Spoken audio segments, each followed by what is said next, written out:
नमस्कार दोस्तों, मैं नेहा कॉम्पिटिटिव प्रिपेयर नोट्स के यूट्यूब चैनल पर आपका स्वागत करती हूं। आज हम यहां देखेंगे 26 दिसंबर 2022 का महत्वपूर्ण करंट अफेयर्स प्रश्न विवरण के साथ। तो चलिए शुरू करते हैं। आज का पहला प्रश्न, ढोकरा कला जो हाल ही में समाचारों में रही है, निम्नलिखित में से किससे संबंधित है? उत्तर, धातु की ढलाई।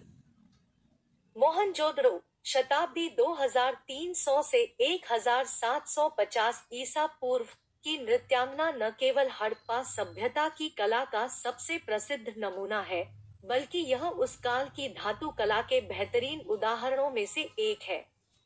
यह विश्व प्रसिद्ध मूर्ति ढोरा नामक एक अनूठी धातु ढलाई परंपरा का सबसे पुराना उदाहरण भी है, जो आज तक भारत के कुछ हिस्सों में जीवित है।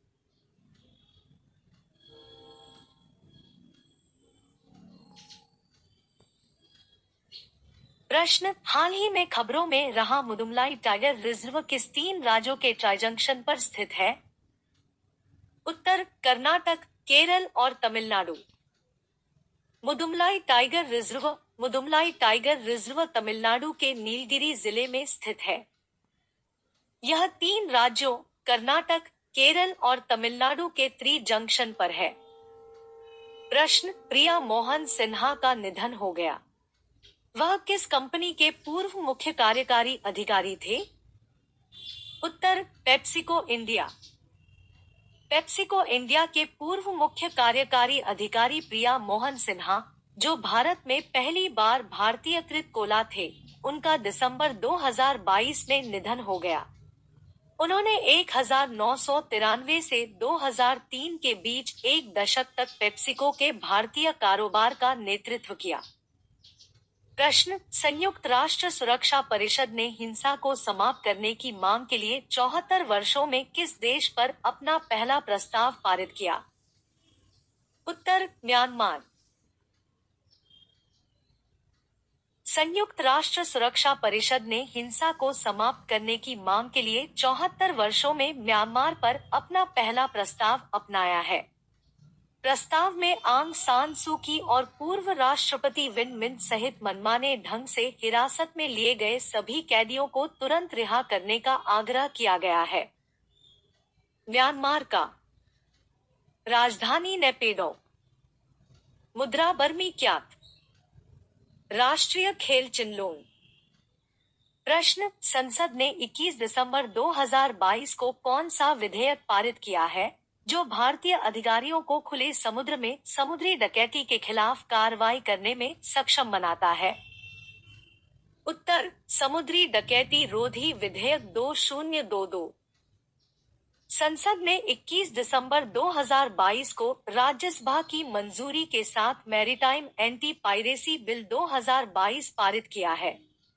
यह विधेयक भारतीय अधिकारियों को खुले समुद्र में समुद्री डकैती के खिलाफ कार्रवाई करने में सक्षम बनाता है। प्रश्न, भारत ने संयुक्त राष्ट्र शांति सैनिकों के मानसिक स्वास्थ्य पर यूएनएससी के प्रस्ताव के पक्ष में मतदान किया है। किस देश ने प्रस्ताव का मसौदा तैयार किया? उत्तर, मेक्सिको। भारत ने संयुक्त राष्ट्र शांति सैनिकों के मानसिक स्वास्थ्य पर यूएनएससी के प्रस्ताव के पक्ष में मतदान किया है। संयुक्त राष्ट्र सुरक्षा परिषद यूएनएससी के सदस्यों सर्वसम्मति से संयुक्त राष्ट्र शांति अभियानों के कर्मियों के लिए मानसिक स्वास्थ्य और मनोसामाजिक समर्थन पर एक प्रस्ताव पारित किया। प्रश्न, कौन सा देश का पहला कार्बन न्यूट्रल पावर एक्सचेंज बन गया है? उत्तर, भारतीय ऊर्जा विनिमय। भारतीय ऊर्जा विनिमय आईएक्स दिसंबर 2022 में देश का पहला कार्बन न्यूट्रल पावर एक्सचेंज बन गया। आईएक्स ने स्वच्छ परियोजनाओं से सीआर प्रमाणित उत्सर्जन में कमी को स्वेच्छा से रद्द कर दिया।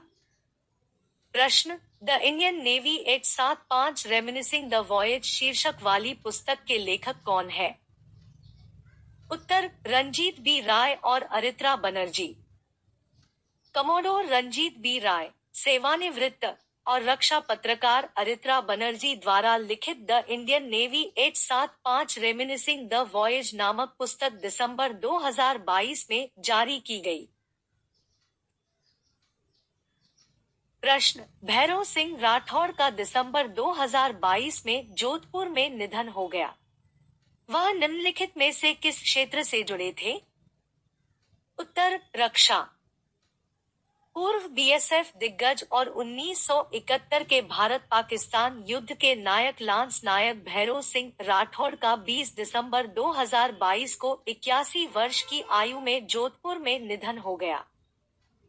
प्रश्न, केंद्रीय अंतरिक्ष और प्रौद्योगिकी राज्य मंत्री डॉक्टर जितेंद्र सिंह के एक बयान के अनुसार भारत की पहली मानव अंतरिक्ष उड़ान H1 मिशन को किस वर्ष की चौथी तिमाही में लॉन्च करने का लक्ष्य रखा गया है?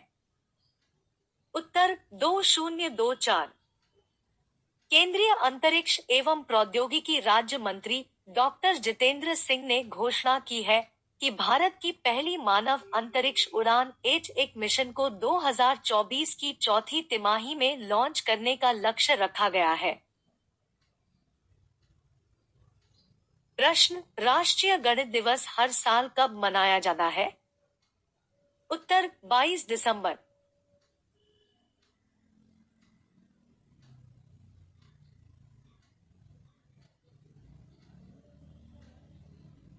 प्रसिद्ध गणितज्ञ श्रीनिवास रामानुजन की जयंती मनाने के लिए हर साल 22 दिसंबर को राष्ट्रीय गणित दिवस मनाया जाता है।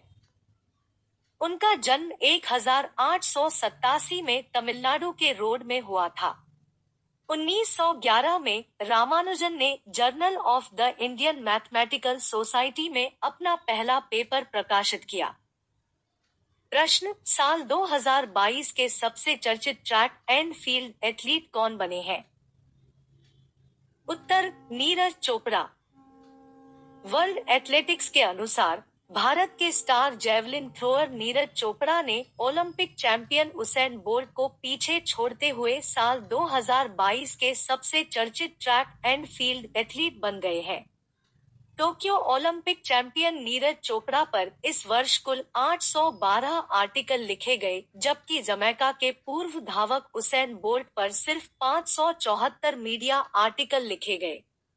वर्ल्ड एथलेटिक्स ने हाल ही में मीडिया विश्लेषण कंपनी यूनिसेप्टा द्वारा तैयार किए गए आंकड़ों को पेश किया है।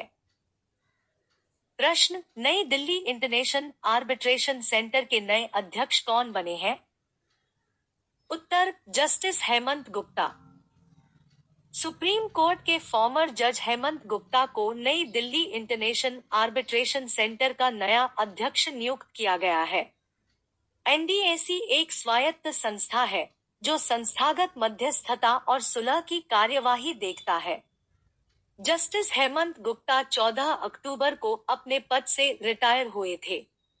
उन्होंने हिजाब मामले में कर्नाटक हाई कोर्ट के 15 मार्च के फैसले को चुनौती देने वाली याचिकाओं के एक बैच पर स्प्लिट वर्डिक्ट सुनाया था। एनडीएसी की स्थापना 2019 में की गई थी। प्रश्न, पीएम मोदी के पैतृक शहर सहित कितने साइट्स यूनेस्को वर्ल्ड हेरिटेज की टेंटेटिव लिस्ट में शामिल हुए हैं? उत्तर, 3। भारत के 3 ऐतिहासिक साइट्स को हाल ही में यूनेस्को वर्ल्ड हेरिटेज की टेंटेटिव संभावित लिस्ट में शामिल किया गया है। इसमें पीएम मोदी का पैतृक शहर वडनगर भी शामिल है। इसके अतिरिक्त गुजरात में स्थित प्रतिष्ठित मोढेरा सूर्य मंदिर और त्रिपुरा में उनाकोटी की रॉक कट मूर्तियों की रेंज शामिल है। यूनेस्को वर्ल्ड हेरिटेज की टेंटेटिव लिस्ट में उन साइट्स को स्थान देती है जिसे वह देश यूनेस्को वर्ल्ड हेरिटेज के लिए नॉमिनेट करना चाहता है। प्रश्न, ऑस्कर 2023 के लिए भारत की कितने फिल्में विभिन्न कैटेगरी में हुई शॉर्टलिस्ट हुए हैं? उत्तर, 4। ऑस्कर 2023 95वां अकादमी अवार्ड में इस बार भारत की 4 फिल्मों को विभिन्न कैटेगरी में शॉर्टलिस्ट किया गया है। Academy of motion picture arts and sciences ने ऑस्कर 2023 पुरस्कारों के 10 कैटेगरी में शॉर्टलिस्ट की घोषणा की है। The last film show Chhello Show को 95वें अकादमी पुरस्कार की best international feature film category में नामित किया गया है। छेल्लो शो ऑस्कर 2023 के लिए भारत की आधिकारिक प्रविष्टि भी थी। इसी के साथ आज का करंट अफेयर्स का यह सत्र समाप्त हुआ। दीजिए हमें इजाजत, और हाँ, जाते जाते कृपया चैनल को लाइक और सब्सक्राइब करना ना भूलें। धन्यवाद।